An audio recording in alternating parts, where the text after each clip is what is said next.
You know, them days, man. But you know what, man? But see, that's just me. That's my life, though, man. Nothing about like watch. People tell me all the time, dude, you're gonna live to be 100. I go, why you say that? You go, man, because you don't worry about anything. I go, what's there to worry about? I mean, the worst that can happen. This is in a fight, and I've always felt this way. The worst thing that can happen, honestly, no BS. Worst thing that can happen is, guess what? Is you can die. But if you're dead, you ain't gonna feel it anyways. But watch this. But when you die, do you want to die running or you want to die fighting? I want to die fighting. I'm never going to die running. That's not me. You know, so, and that's how I believed that my whole life. I just. So when you prepare for a fight, or say, I never felt what you felt like getting ready to get in the ring and people yelling your name, Tony, Tony. But I felt it because I was there. You know what I mean? So I could imagine that 10 times more how you felt. But did you feel like maybe I'm gonna get in this ring and I might not come out of this ring alive? Have you ever thought that? You always knew. So you went in the ring with the mentality, I'm winning this fight. I'm not leaving this ring. So every fight, you just knew you was going to win the fight. That's tight. It's my house. And that's what I think kids need to learn from you, from what you just said, that you are so determined that it wasn't an option to lose. No. There was no option. You was going in there and you was leaving with, these are his belts. This is his first belt. IBF champion. This is my 1988, Rocky Lockridge. I remember this fight like it was yesterday. And it was, right now I'm getting the goosebumps, remember this. I just went back and watched this fight the other day. And this was like the proudest moment for Sacramento that I've ever seen, this belt right here. Because Rocky was the champion and Tony was like, and I don't know how you guys got Rocky Lockridge to come and put up his championship belt in our town. Well, you know, that's just, watch this. There's a story behind that. Okay, Don Chargan, well, he passed, but you know, he used to be the big time promoter here, for a million years.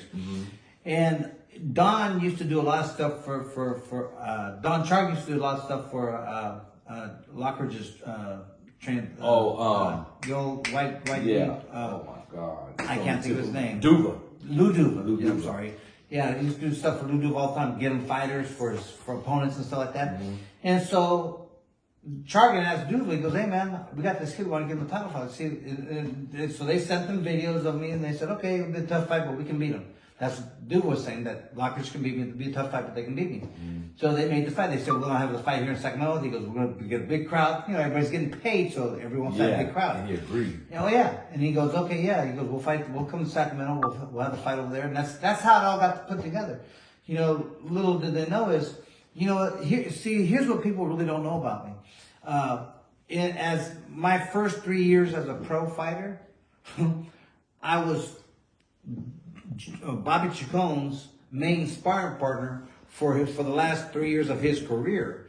And you know what? I remember the first year, this is how my day went. No kidding. I'd get up at 4, because I lived on my own. I'd get up at 4 a.m.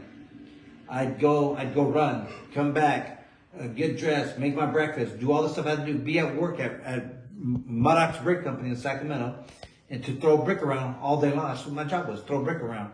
And then I'd get off at 2:30. I'd go, my trainer then was Will Edgington, go meet him at Renfree Field off the 80.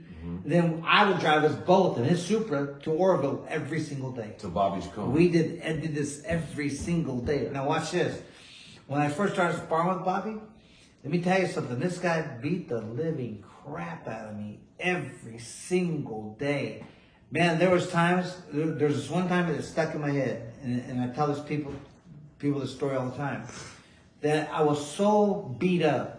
My nose was this wide, my eyes were swollen, my lips were fat. I mean, I was just beat up. And I had knots over the backside of my head and the front side of my head. I had knots everywhere.